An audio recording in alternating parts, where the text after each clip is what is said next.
Hello students, as you know, calculus is the backbone of advanced mathematics. So in calculus, as you know, there are many important chapters like continuity, differentiation, application of differentiation and integration. Integration with applications, then differential equation. So today I am going to begin with a very crucial chapter, indefinite integration from the same concept, calculus. Indefinite integration के base को बहुत ही अच्छा आपको रखना ही पड़ेगा, क्योंकि indefinite integration अगर अच्छा होगा तो ही आप डेफिनेट इंटीग्रेशन अच्छे से कर पाओगे। उसके बाद एप्लीकेशन जिसमें हम एरिया अंडर कर्व देखने वाले वो आप अच्छे से कर पाओगे, और ये दोनों चैप्टर पे बेस्ड होते हैं डिफरेंशियल इक्वेशन। तो ये इंडिफिनाइट इंटीग्रेशन के बारे में आपको बहुत ही सीरियसली सोचना होगा। मान लीजिए कि जिसका इंडिफिनाइट इंटीग्रेशन बहुत ही अच्छा है वो फिजिक्स में भी अच्छा कर सकता है और केमिस्ट्री में भी इसका एप्लीकेशन है, यूज़ है। तो इंडिफिनाइट इंटीग्रेशन को बहुत ही अच्छे से बेस से क्लियर करके समझना बहुत ज़रूरी है। तो मैं एकदम शुरू से 12 क्लास के सिलेबस से ही नहीं बल्कि उसके पहले से जितना पोर्शन 12 क्लास के सिलेबस के पहले है वहाँ से मैं शुरू कर रहा हूँ इंडिफिनाइट इंटीग्रेशन। ज़रा ध्यान से समझ लीजिएगा। Students, recently you have studied derivatives और डिफरेंशिएशन। तो मान लीजिए कि डेरिवेटिव चैप्टर में आपने जैसा भी जो भी कंसेप्ट सीखा है, किसी फंक्शन के लिए डिफरेंशिएशन जैसे निकाला जाता है, इनडिफिनाइट इंटीग्रेशन उसी का ही टोटल रिवर्स प्रोसेस है। अगर फॉरवर्ड मोशन समझा जाए कि वो डिफरेंशिएशन है तो रिवर्स मोशन वो है इनडिफिनाइट इंटीग्रेशन। मतलब डेरिवेटिव और इंटीग्रेशन ये एक दूसरे को न्यूट्रलाइज करते हैं। डेरिवेटिव से इंटीग्रेशन, इंटीग्रेशन से डिफरेंशिएशन, इस तरीके का सफ़र होता है। तो चलिए बोर्ड पर देखते हैं कि किस तरीके से हम उसको एक्सप्लेन करते हैं। मान लीजिए कि f ऑफ x और फाई ऑफ x ये दो मैथमेटिकल फंक्शन है। तो समझ लीजिए कि मैंने अगर फाई एक्स इस फंक्शन का डिफरेंशिएशन कर दिया, so d d x of phi of x is equal to f of x. ये अगर सिचुएशन है तो derivative of phi x is f x, मतलब एफ एक्स डेरिवेटिव है। So this is derivative, I will mark it here. अगर ये derivative है तो इसको बोलते हैं एंटी डेरिवेटिव, राइट। तो पहले इसी प्रोसेस को ठीक से समझ लेना ज़रूरी है कि डेरिवेटिव ऑफ फाई एक्स और differentiation of phi x is equal to f of x. तो ये एफ एक्स डेरिवेटिव है, तो ये जो लेफ्ट साइड में जिसका डेरिवेटिव निकाला गया है उसको बोलते हैं एंटी डेरिवेटिव, और प्रीमिटिव इसका दूसरा नाम, और पॉपुलर नाम हमारे लिए है उसको बोलते हैं इंटीग्रेशन। तो इसी को हम ज़्यादा पॉपुलर करेंगे, इसी को लेकर आगे बढ़ेंगे। तो वो है इंटीग्रेशन। तो ये है हमारा इंटीग्रेशन और ये है डेरिवेटिव और डिफरेंशिएशन। तो ये दो फंक्शन के बीच में ये रिलेशन है। अब आगे देखिए, तो इसको अगर मैथमेटिकली हमें लिखना है तो ये डेरिवेटिव है, किसका derivative? Phi x. So derivative of phi x is f x, ठीक है ना। तो फिर अगर ये इंटीग्रेशन है तो किसका इंटीग्रेशन? वो है एफ एक्स, मतलब integration of f x is phi x, ठीक है। ये इस तरीके से एक दूसरे को बोल सकते हैं, derivative of phi x is f x, so integration of f x is phi x, क्योंकि मैंने फाई एक्स को इंटीग्रेशन बोला है। उसको मैथमेटिकली हम ऐसे लिखते हैं। तो ये है इंटीग्रेशन का symbol, integration of f of x d x is equal to phi x. शुरू में मैंने डी एक्स के बारे में कुछ बोला नहीं था, तो d d x of phi x is f x, integration of f x is phi x. लेकिन ये इंटीग्रेशन लिखने के लिए सही तरीका नहीं है। इंटीग्रेशन के साथ साथ कुछ फॉर्मेलिटीज़ है, कुछ एडिशनल बातें लिखना होता है। वो क्या क्या है आप लोगों को पता है कि जब किसी एरिया में कोई मिनिस्टर घूमने आते हैं, दौरा करने आते, तो अकेले मिनिस्टर कभी नहीं आते, है ना। उसके साथ उसके सेक्रेटरी, कोई और ऑफिशियल्स, कलेक्टर के साथ में आते हैं। वैसे ही ऑपरेशन को कंप्लीट करने के लिए ये ऐसा ही एज इट इज़ नहीं आने वाला। इसके साथ कोई चीज़, कोई फॉर्मेलिटी, मैथमेटिकली जो फॉर्मेलिटी है वो लेकर आते हैं, वो है डी एक्स। इसके आगे भी ये कंप्लीट नहीं है, पर कैसे कंप्लीट नहीं है, क्या है, वो हम आगे बताएंगे। फिलहाल इस चीज़ को और सिंप्लीफाइड तरीके से अगर समझना है तो हम आगे बताते हैं। तो बिना किसी फॉर्मेलिटीज़ के अगर बेसिकली सीधे सीधे तौर पर इस प्रोसेस को, इस ऑपरेशन को, इस इंटीग्रेशन को समझना है तो आप ऐसे बोल सकते हैं कि अगर 1 और 2 ऐसे दो फंक्शन हैं, ताकि डी डी एक्स ऑफ 2 अगर 1 है, डेरिवेटिव ऑफ 2 अगर 1 है, तो ऑटोमेटिकली इंटीग्रेशन डिफरेंशिएशन के रिवर्स प्रोसेस होने के कारण ऐसा रहेगा कि इंटीग्रेशन ऑफ 1 विल बी 2। बस इतनी सी बात को आपको याद रखना है अच्छे से कि derivative of 2 is 1, then integration of 1 will be 2। Integration of 1 is 2, then derivative of 2 is 1। Integration में अगर 1 है तो डेरिवेटिव में 2 रहेगा, डेरिवेटिव में 2 है तो इंटीग्रेशन में 1 रहेगा। इस तरीके से आप रिलेशन समझेंगे, इसी को बोलते हैं definition of indefinite integration. So this is the definition of indefinite integration before you students. If fx and phi of x are two functions such that d dx of phi x is fx, derivative of phi x is fx, then integration of fx dx will be phi x plus c. तो ये है definition of indefinite integration. इसमें ये जो c है this is called arbitrary constant of integration, और ये जो dx है ये एक mathematical formality है, ये बताता है कि ये fx को कौन से वेरिएबल्स के टर्म्स में हम इंटीग्रेट करने वाले हैं। तो ये dx के बिना इसको हम इंटीग्रेशन कर नहीं सकते, वो मीनिंगलेस हो जाएगा। तो every time whenever you write any function to integrate, उसके साथ में यहाँ पर dx या dt या du जो भी हो वो करस्पॉन्डिंग फंक्शन के लिए ऑपरेटर यहाँ लिखना होगा। ठीक है, तो इसी बात को यहाँ क्लियर करके लिखते हैं। So these are some basic terms associated with this definition of indefinite integration, and that is fx. fx is the function under the integral sign, है ना। तो इंटीग्रल साइन के अंदर जो फंक्शन fx है उसको बोलते हैं इंटीग्रैंड। इंटीग्रेट करने के बाद जो फंक्शन बाहर आया हुआ है this is called phi x, means integral. ठीक है, fx को इंटीग्रेट करके fx फाई एक्स आया हुआ है, दिस इज द इंटीग्रल।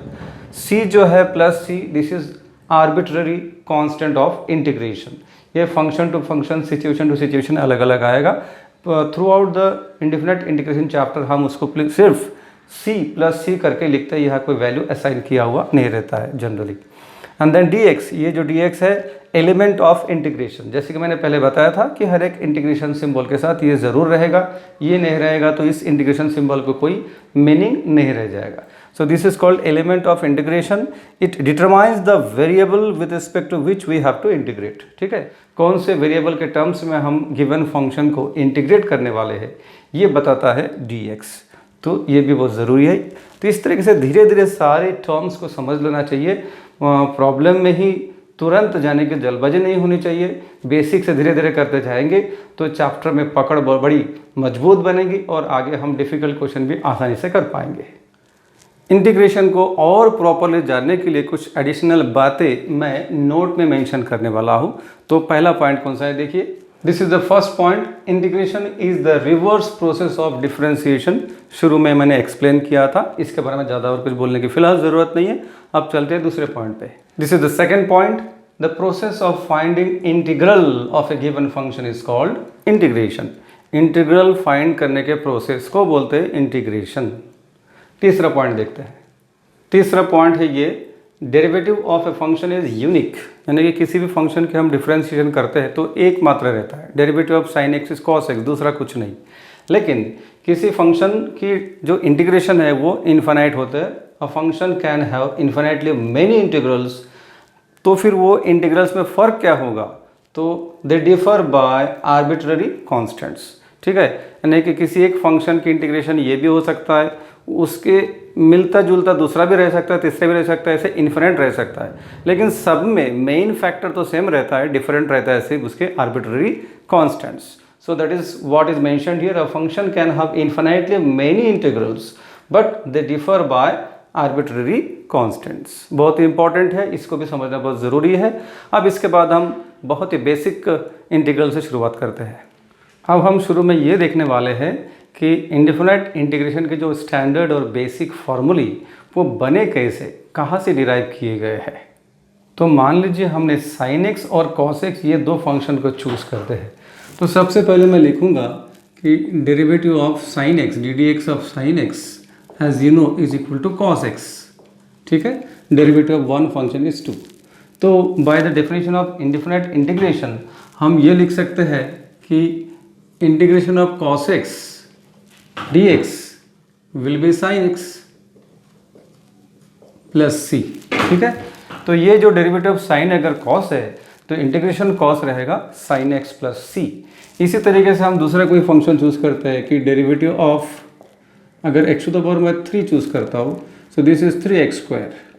तो derivative of x cube is 3x square, this will imply integration of 3x square is dx is equal to x cube plus 3 plus c।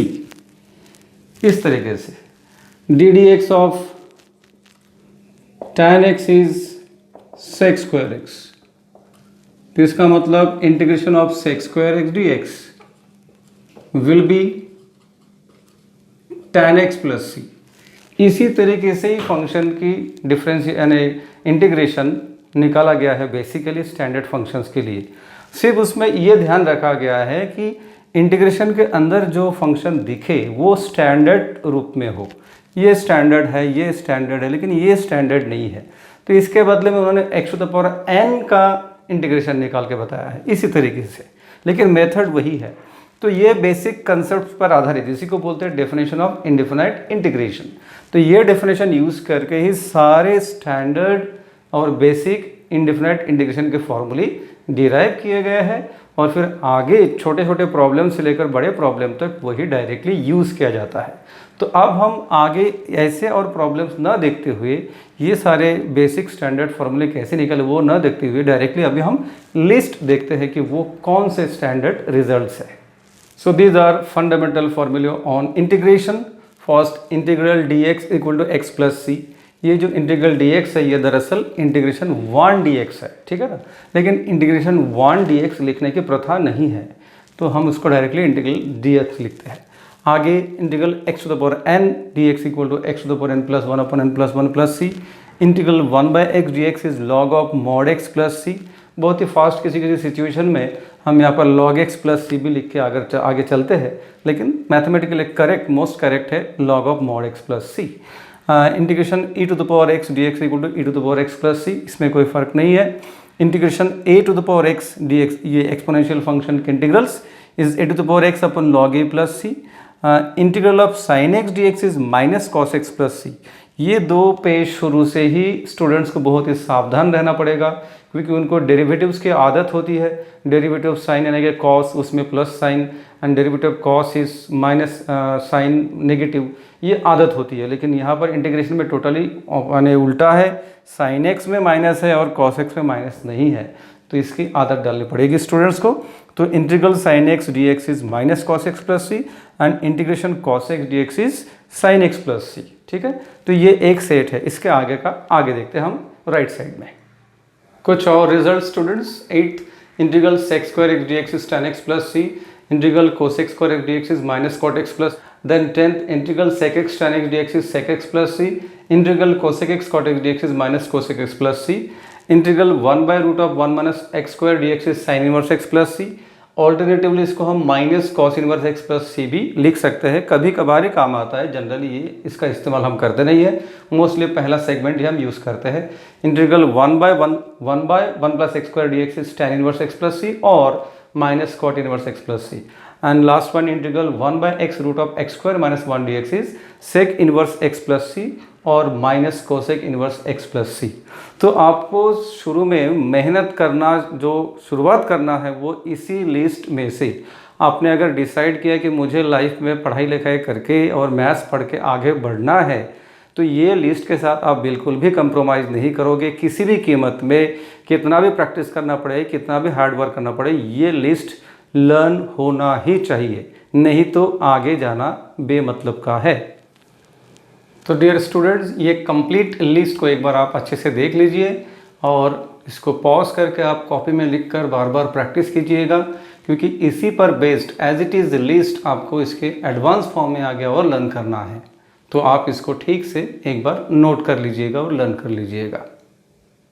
तो इसके आगे हम देखते हैं एक ऐसा थियरम जो हमें कंपोजिट फंक्शंस के इंटीग्रेशन निकालने के लिए हेल्प करने वाले हैं। तो वो थियरम हम यहाँ पर शुरुआत करते हैं। So this is that theorem. If integral fx dx is phi x plus c, then integral f of ax plus b dx is 1 by a phi of x plus b plus c. इसका मतलब क्या है कि ये simple function है जिसके अंदर variable है x, यानी कि उसके अंदर जो x है वो कंपोजिट नहीं है। फंक्शन के अंदर फंक्शन ऐसा नहीं है, सिंपल फंक्शन सिर्फ साइन x ऐसा है। तो अगर f इस फंक्शन की इंटीग्रेशन फाई है, तो फिर कंपोजिट के केस में f of ax plus B के इंटीग्रेशन रहेगा phi of x plus b, वही, उसमें कोई फ़र्क नहीं है। लेकिन ax प्लस बी की जो डेरिवेटिव है, अंदर जो फंक्शन है उसका जो डेरिवेटिव है उससे हमें डिवाइड करना होता है। तो ये थियरम क्या कहता है आपको मैं यहाँ पर डेमोन्स्ट्रेट करके बताता हूँ। मान लीजिए integration of cos x dx is equal to sin x, ये आपको पता है। तो थियरम ये कहता है कि इंटीग्रेशन ऑफ cos, उसके अंदर अगर 2x प्लस 3 है, स्ट्रक्चर वही है फंक्शन की cos, लेकिन x के बदले में 2x प्लस 3 हो गया, कंपोजिट बन गया। तो इस केस में भी वही आंसर होगा साइन के अलावा दूसरा कुछ नहीं होगा। ये है थियरम। तो x के बदले में हमें लिखना पड़ेगा 2x प्लस 3। सिर्फ एडिशनल बात ये है कि अंदर x के बदले में आप 2x प्लस 3 आने से इसको बोलते हैं कंपोजिट फंक्शन। तो 2x प्लस 3 की जो डेरिवेटिव है उससे हमें राइट हैंड साइड को डिवाइड करना होता है। तो यहाँ पर 2x प्लस 3 की डेरिवेटिव क्या है? 2। तो 2 से डिवाइड मतलब यहाँ पर लिखना पड़ेगा 1/2। तो ये थियरम ये कहता है कि f की इंटीग्रेशन अगर फाई है तो f of ax plus b की भी इंटीग्रेशन फाई ही रहेगा, लेकिन ax प्लस बी की जो डेरिवेटिव उससे हमें राइट हैंड साइड को डिवाइड करना पड़ेगा। तो एक्चुअल जो प्रॉब्लम्स होते हैं शुरू के इस चैप्टर में, तो वो प्रॉब्लम्स इसी कंसेप्ट पर आधारित ही हम सॉल्व करते हैं। जो पहले 14 मैंने फार्मूला कराया है उससे ज़्यादा इम्पोर्टेंट है अभी के फार्मूले। तो उसी फार्मूले के बेस पर मैं अभी मॉडिफाइड कंपोजिट के फार्मूले डिराइव करके या लिस्ट करके देने वाला हूँ। तो पहले वो लर्न करके उसके बेसिस पर ये लिस्ट लर्न करोगे तो ही आप प्रॉब्लम में कनेक्ट कर पाओगे, प्रॉब्लम को इनिशिएट कर पाओगे। तो applying the same concept and the same theorem, अब ऐसा लिखेंगे हम integral of ax plus b to the power n dx equal to ax plus b to the power n plus 1 upon n plus 1। आप एक को ठीक से समझ लीजिए कि ये सेम फार्मूला मैंने integral x to the power n में लिखा था कि x to the power n plus 1 upon n plus 1 plus c। तो ये सेम सिचुएशन है, सिर्फ x के बदले में आ गया ax प्लस बी, यानी कि अंदर x के बदले में आ गया composite function ax plus b. तो करना क्या है कि राइट हैंड साइड में आपने जो भी लर्न किया है वही लर्न करके आपको यह लिखना है कि x to the power n plus 1 upon n plus 1, x to the power n plus 1 upon n plus 1। Additionally सिर्फ आपको ये लिखना है कि अंदर ये जो ax प्लस बी है उसका जो डेरिवेटिव है उससे आपको डिवाइड करना है। तो ax प्लस बी की डेरिवेटिव है a, तो a से डिवाइड किया तो ये आप लिख दिया है। दूसरे केस में 1/ax प्लस बी। आपको हर केस में ये लिंक करते आना चाहिए कि ये जो रिजल्ट मैंने लिखा है ये प्रीवियसली कौन से रिजल्ट के साथ मैच करता है। तो ये मैच करता है इंटीग्रल 1/x से। तो इंटीग्रल 1/x की इंटीग्रेशन है log ऑफ मॉड x। तो log ऑफ मॉड x तो वैसा ही है log of mod ax plus b, क्योंकि x के बदले में अभी आ गया ax प्लस बी। एडिशन इतना करना है कि ax प्लस बी के डेरिवेटिव है a, उससे हमने डिवाइड किया है। सिमिलर है हर जगह पर, आप ये ध्यान से देख लीजिए, बाकी सब सेम है कि e to the power x के derivative integration e to the power x, तो mx प्लस n कंपोजिट है उससे हमने डिवाइड किया 1/m से, यानी m से डिवाइड किया है। सेम यहाँ पर भी और हर केस में।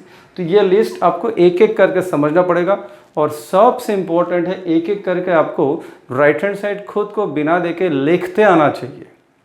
ठीक है, तो इसके आगे का लिस्ट में यहाँ लिखता हूँ। यह है उसके आगे की list. Integral sec square ax plus b d x is tan of x plus b by a plus C. Same cosec square के लिए माइनस साइन है, सेम सेक tan के लिए, कोसेक कॉट के लिए। ये लिस्ट आप स्टडी कर लीजिएगा। इसके आगे जो इन्वर्स के रिजल्ट है वो मैं मेरे राइट साइड में लिखता हूँ। स्टूडेंट्स, ये है उसके आगे की लिस्ट। 1/रूट of 1 minus a x square d x is sine inverse x by a plus C. Same ये integral 1/1 plus x the whole square equal to 1/tan inverse x plus C. Formula आप note कर लीजिएगा। अब इसको actually ज़बरदस्ती learn करना नहीं होता है, ये बहुत ही इम्पोर्टेंट है।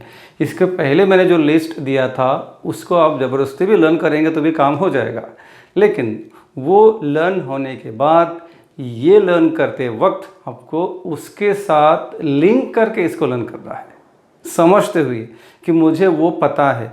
यहाँ पर जैसे कि integral 1/1 plus ax square d x, ये अगर आप लिखना चाहते हैं राइट हैंड साइड तो आपको इसी का सिमिलर पिछले सेट में कौन सा फार्मूला है वो याद करते आना चाहिए। तो वो है integral of 1/1 plus x square. इसका आंसर है tan इनवर्स x। ये जो मुझे याद आया ये जब तक आपको याद नहीं आएगा तब तक आपकी पढ़ाई अधूरी है, आप आगे बिल्कुल भी मत जाइए, आपको ऐसे ही करना पड़ेगा। तो tan इनवर्स x याद आया, इसलिए यहाँ पर आंसर आएगा tan इनवर्स ax, क्योंकि अब हमारा x के बदले में हो गया ax। फिर एक्स्ट्रा आपको ये करना है कि ax के डेरिवेटिव जो a है उससे डिवाइड करना है, तो 1/a।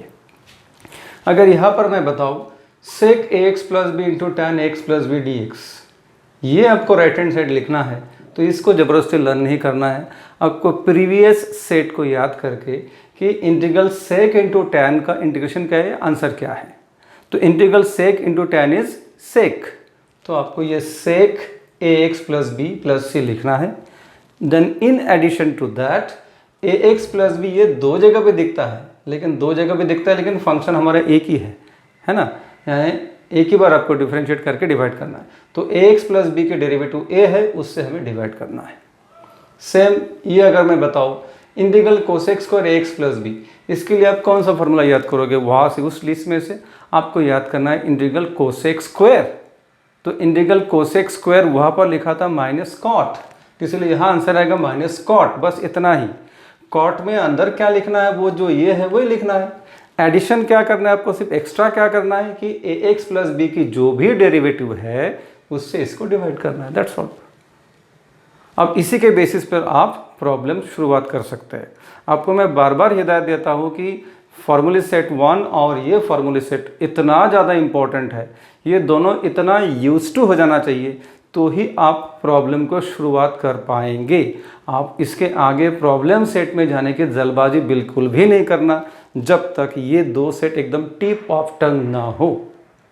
तो आगे के कुछ दो और बहुत ही ऑब्वियस थियरम्स है, उतना ज़्यादा इम्पोर्टेंट नहीं है, लेकिन इजीली उसको हम समझ सकते हैं, लेकिन काम के है।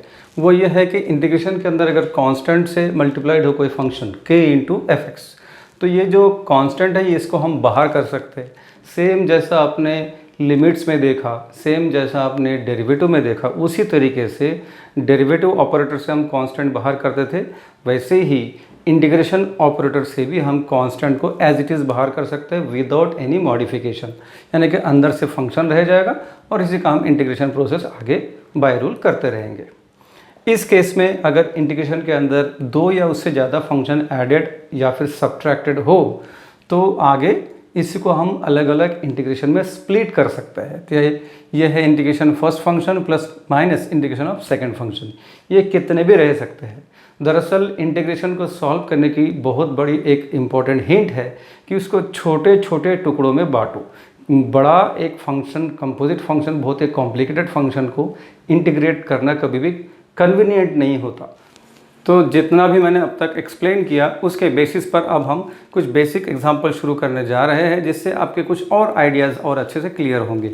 तो क्वेश्चन इसमें ऐसा लिखा जाता है इंटीग्रेशन में कि इवेल्युएट द फॉलोइंग इंटीग्रल्स। ये बेसिक इंटीग्रेशन पे बेस्ड रहेगा, छोटे छोटे प्रॉब्लम्स रहेंगे, जिससे आपको इंटीग्रेशन को डील करने का जो तरीका है वो समझ में आ जाएगा। पर ये इसमें जाने के पहले मैं एक बात बताना चाहता हूँ कि ये वीडियो लेक्चर इंडेफिनिट इंटीग्रेशन में मेरे कम से कम 20-25 लेक्चर सीरीज़ चलेंगे। आपको ये पहला लेक्चर बहुत ही अच्छे से समझ लेने के बाद इसके आगे के सारे सीरीज़ देखने पड़ेंगे, और एक एक सीरीज़ को, एक एक लेक्चर को आप लगे तो 2-2 बार देखिए, अगर कम समझ में आया तो दोबारा देखिए, तो आपको पक्का समझ में आ जाएगा। उसको लाइटली सिर्फ देख देख के आगे जाएंगे तो कोई फ़ायदा नहीं होगा। टेक्स्ट बुक आपके सामने बोल नहीं सकता, लेकिन ये लेक्चर सीरीज़ एक बोलने वाली किताब की तरह है। मैं आपसे बोल रहा हूँ और ये आपके लिए किताब है जो मैं यहाँ पर लिख रहा हूँ। ये दोनों का फ़ायदा उठाइए और सारे लेक्चर सीरीज़ एक भी स्किप ना करके आप पढ़ते हुए जाएंगे, तो आप कोई भी प्रिपरेशन कर रहे हैं, अगर आप नीट प्रिपेयर कर रहे हैं, JEE प्रिपेयर कर रहे हैं, अगर आप NATA का एग्ज़ाम दे रहे हैं, NDA एग्ज़ाम दे रहे हैं, तो ये आपके लिए इंटीग्रेशन बहुत ही बेस है। ये समझेंगे तो फिर आप आगे डिफ़िकल्टी लेवल पर जा सकते हैं। तो ये लेक्चर सीरीज़ को आप सब्सक्राइब करके सारे लेक्चर्स के आप जो ये अलर्ट्स आते हैं वो लेते रहिए, और वो तुरंत अच्छे से देख लीजिए। उसके अंदर के कंटेंट को प्रैक्टिस करके रेडी करके रखिए, ऊपर ऊपर मत पढ़िए।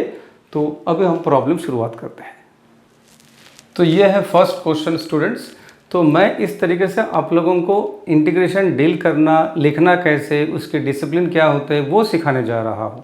मुझे तो आता है, कोई कोई ऐसे लेक्चर देते कि फटाफट फटाफट सॉल्व करके दिखा दे, बहुत फास्ट फास्ट, इतना सॉल्व कम टाइम में सॉल्व करके दिखा दिया मैंने।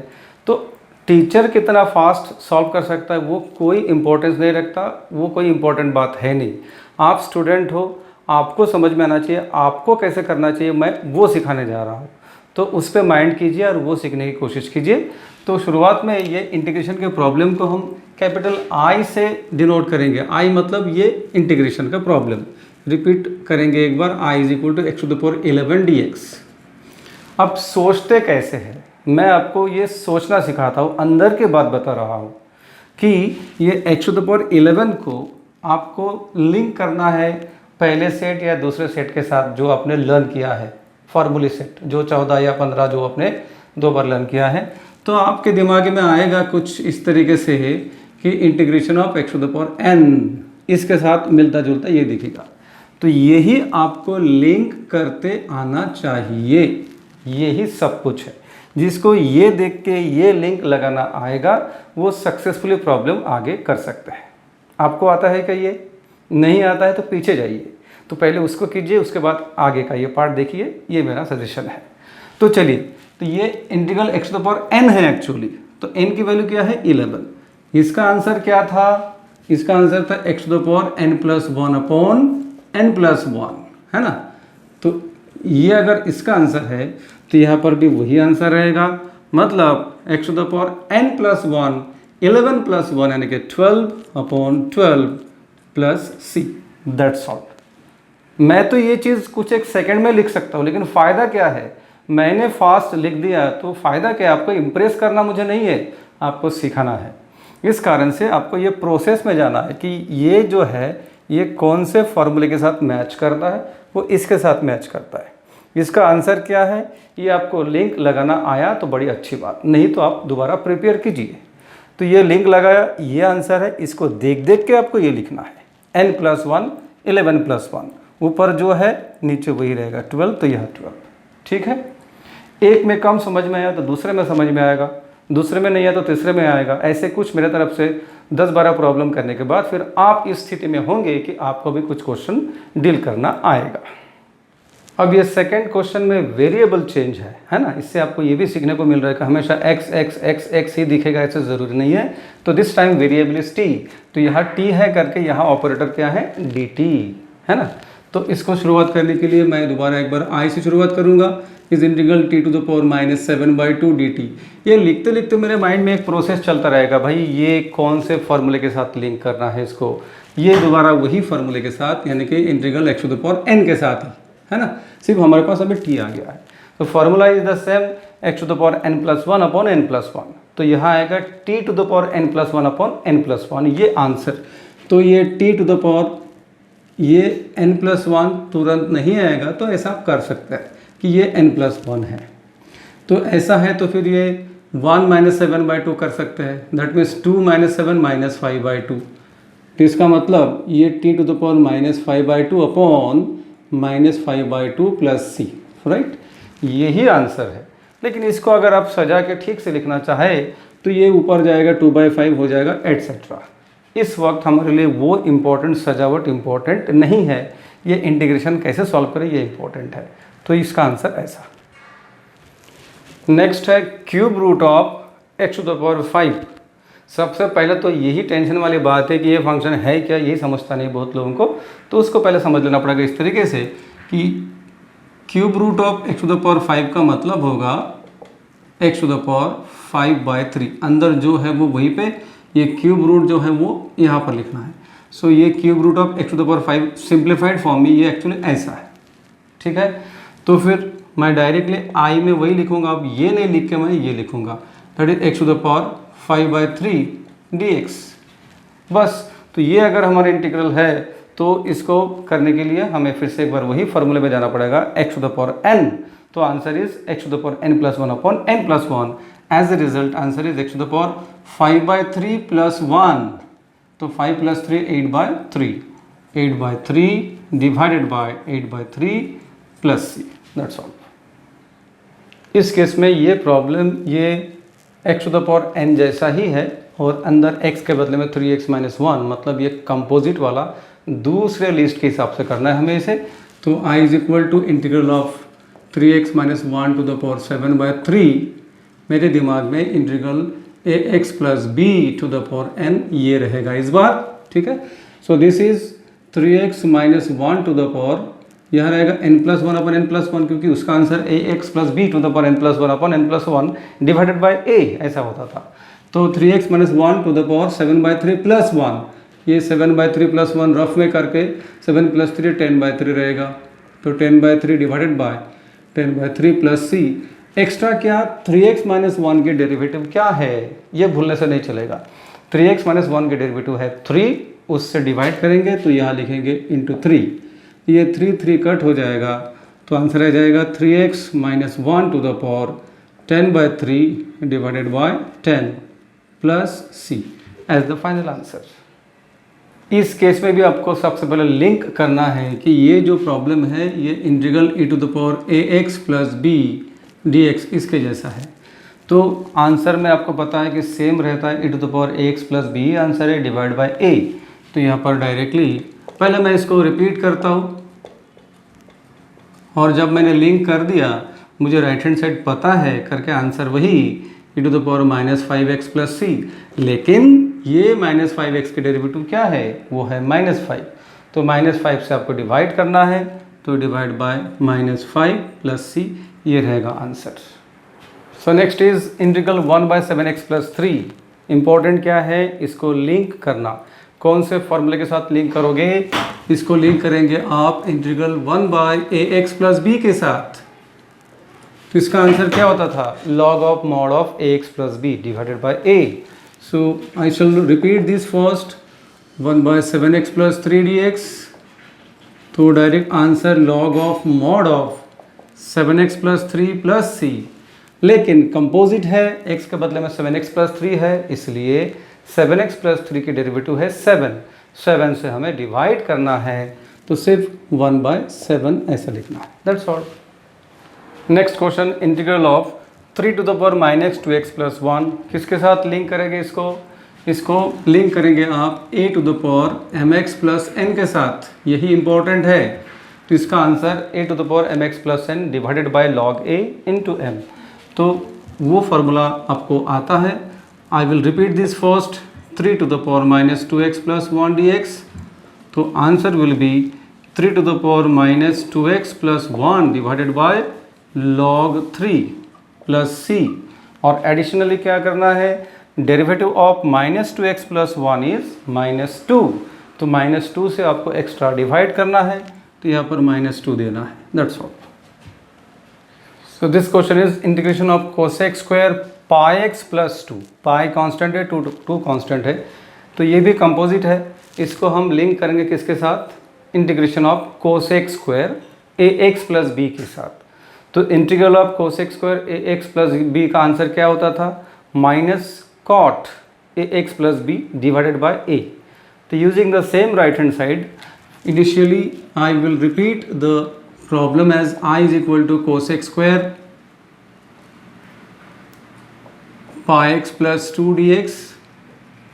So answer is directly minus cot same pi x plus 2 divided by pi x plus 2 की डेरिवेटिव क्या है, पाई, क्योंकि 2 की डेरिवेटिव 0, तो divide by pi plus c, that's solve. ऐसे करीब और 2 क्वेश्चन मैं सॉल्व कर दूंगा और एक कलेक्शन मैं यहाँ पर प्रेजेंट करूँगा। तो ये 10 क्वेश्चन के आधार पर आपको वो सारे क्वेश्चंस प्रैक्टिस करना है सीरियसली। हो सकता है कि वो नहीं आएगा ठीक से, दोबारा आपको फार्मूले में जाना है, फार्मूला अच्छे से प्रिपेयर करके दोबारा ये मैंने सॉल्व क्वेश्चन को रेफ़र करना है और फिर अनसॉल्व क्वेश्चन को सॉल्व करना है, तो ज़रूर समझ में आ जाएगा। उसके बाद आप बड़े प्रॉब्लम में जा सकते हो। तो चलिए शुरू करते हैं 9th क्वेश्चन को। Integral of sec 4x minus 3 into tan 4x minus 3 dx। This time I will repeat this in the answer as I is equal to integral of sec of 4x minus 3 into tan of 4x minus 3। अब आगे इसको आप किसके साथ link करेंगे, second list में से, वो है integral sec ax plus b into tan ax plus B के साथ। उसका आंसर क्या होता था, वो होता था sec of ax plus b divided by a। तो वो राइट हैंड साइड को देखते हुए मैं आंसर लिखूंगा directly, that is sec of 4x minus 3, यही हमारा x प्लस बी है, वो प्लस हो माइनस हो एक ही बात है। तो सेक 4x माइनस 3 प्लस सी, लेकिन 4x माइनस 3 की डेरिवेटिव क्या है 4, उससे आपको डिवाइड करना है, so divided by 4, that's all. अब मेरे तरफ से ये 10th और लास्ट क्वेश्चन इस लेवल तक के लिए। तो सबसे पहले आपको ये देखना है कि 1 बाय कोसेक ऐसा कोई आपके दोनों लिस्ट में से कोई फॉर्मूला है क्या? नहीं है। तो नहीं है इसका मतलब यहाँ आप डायरेक्ट कोई भी फॉर्मूला लगा नहीं पाएंगे। इस कारण से इस प्रॉब्लम को हमें थोड़ा सा मॉडिफाई करने का सोचना पड़ेगा कि इसको मॉडिफाई करके मैं कैसे वो लिस्ट में से किसी एक के साथ मैच कर सकूं। ठीक है, तो वो कैसे कर सकेंगे? तो वो ऐसे मैं आंसर में लिखता हूँ 1 बाय कोसेक का मतलब होता है साइन, तो मैं इसको साइन लिख सकता हूँ। तो क्यों 1 बाय कोसेक में करने का है, इसको 1 बाय कोसेक को साइन में कन्वर्ट करके ये बनेगा साइन ऑफ 5x प्लस 6, अब आपके लिस्ट के साथ मैच करता है। ऐसे छोटे छोटे ट्विस्ट प्रॉब्लम में रहते हैं। ठीक है, तो पहले ये छोटे छोटे ट्विस्ट आपको डील करते आना चाहिए बिना डरे। ठीक है, उसके बाद आपको जब कॉन्फिडेंस हो कि हाँ ये लिस्ट में है और ये मुझे लर्न है, तो फिर कॉन्फिडेंटली उसको कर लेने का है। तो integration sine ax plus B के साथ आप लिंक करेंगे, इसका आंसर है minus cos ax plus B divide by A. तो आंसर रहेगा minus cos 5x plus 6 plus C, 5x plus 6 के डेरिवेटिव 5, उससे डिवाइड करेंगे तो divide by 5, that's all. Okay students, तो मेरे इस लेक्चर में इतना ही मेरे तरफ से। इसके बेसिस पर कुछ क्वेश्चन आपको बोर्ड पे लिखा हुआ दिखेगा। ठीक है, काफ़ी कलेक्शन करीबन 20-25 क्वेश्चन देता हूँ, वो सारे क्वेश्चन आप रिलीजियसली यानी अच्छे से दिलो जान से उसको प्रैक्टिस करना। फॉर्मूले लर्न करने के बाद फिर हम इसके आगे के लेवल को कवर कर पाएंगे। ठीक है, ये लेवल को अगर आप समझ नहीं पा रहे हैं तो आगे जाना बिल्कुल बेमतलब का है। तो इसीलिए वो प्रॉब्लम को ज़रूर प्रैक्टिस करके फिर आगे जाना है। ठीक है, तो चलिए देखते हैं वो 25 कलेक्शन जो आपके लिए है। This is the list of 25 question for you students. अब ये सारे क्वेश्चंस को अच्छे से सॉल्व कर लीजिए, इसके बाद ही हम आगे का टॉपिक शुरू कर पाएंगे।